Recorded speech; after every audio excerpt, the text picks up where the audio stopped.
In this week's channel messages from the guides, we talk about planet Earth and the planetary cycles that it's going through, and the natural disasters and how the humans have an impact on their environment. So, we talk about where your focus is, what you're doing to make the changes that you want to see in your environment.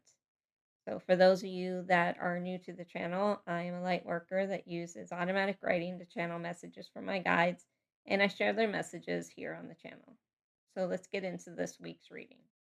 Climate change and natural disasters are indications of a much larger shift in realization that needs to happen with society and those inhabiting the planet. Look at the planet's history. The Earth has cycles it goes through, shifts and changes that are needed for renewal. This is part of how it is structured and how the planet takes care of itself. Much like a human, it has different life phases it goes through, and it acts differently during that time. Think of it as a teenager phase if you must. Its hormones are racing, its face is breaking out. You never know which mood it's going to be in and what's going to happen next as it changes and adjusts.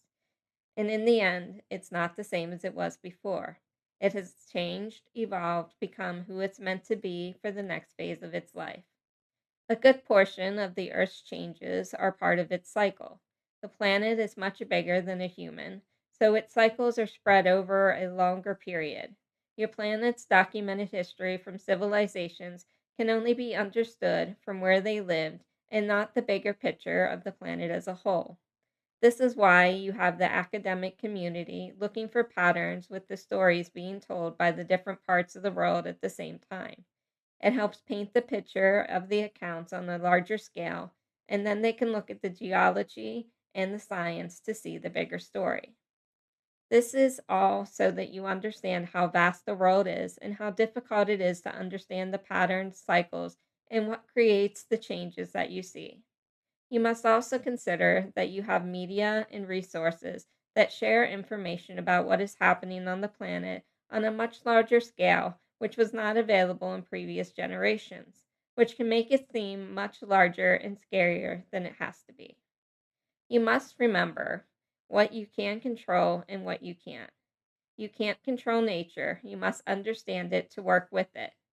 What you can control is how you process the information and the perspective you choose to hold towards things. What do humans control and how does it affect the environment? Is it positive or negative? Is there acceptance of this being how things are, or are you doing your part to change what isn't working? You do not need to live in fear of nature. Yes, natural disasters can happen. Some are inevitable, some can be avoided or prepared for. Is where you are living causing you fear, or do the benefits outweigh the possible risks? The planet is a living organism. As such, it has biology and processes. You can't try to prevent what it needs to survive, then complain when it has to adapt. When too many trees are removed, it affects how things work with the weather produced, resources available, and the plants and animals that survive. When you are mining or tearing into the earth, it also has an effect. When you dig out and remove or extend land where you shouldn't, all of these things have an effect.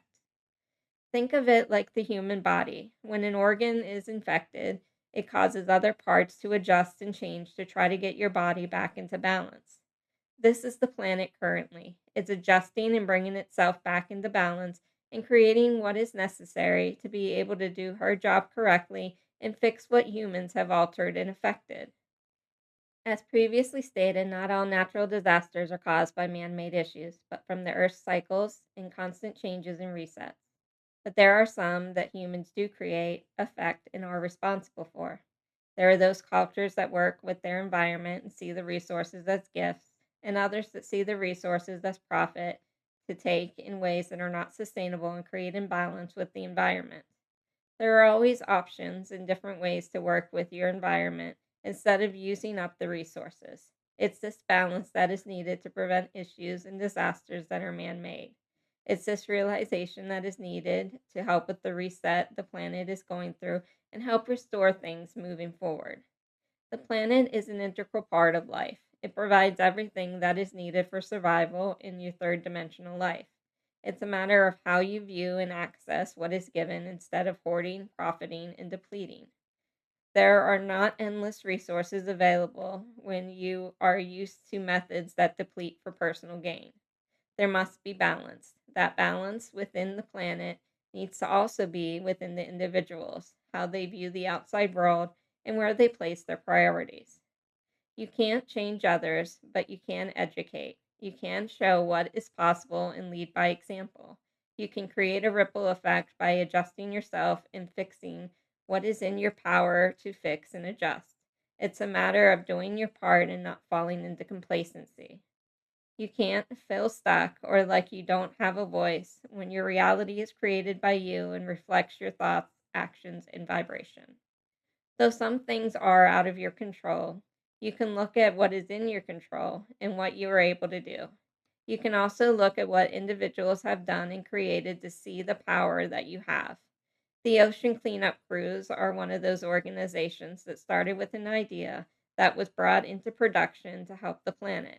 It's much like solar panels, wind turbines, fabric grocery bags to cut down on plastic, and when you bring your own water bottle to refill instead of using the plastic ones. There are so many inventions and options that were created by individuals to help start a movement that is slowly starting to make a difference. But that difference is only made when the individual changes their habits or way of thinking. This is why the individual is so important. This is why taking accountability for your actions is how you participate and do your part. You can't look at the condition of the planet and feel helpless or that it is just the way it is. It is that way because you have not been using your voice or your actions to do your part. You might just be one person, but your energy and your actions create a ripple effect, and that's how change catches on and the world evolves. It is all about you doing your part. No matter the size, it is making a difference, good or bad. So look at your focus, your actions, and your vibration. Is it producing what you want to see? If it is not, then what are you willing to do to fix that? Thank you, and I will see you next week.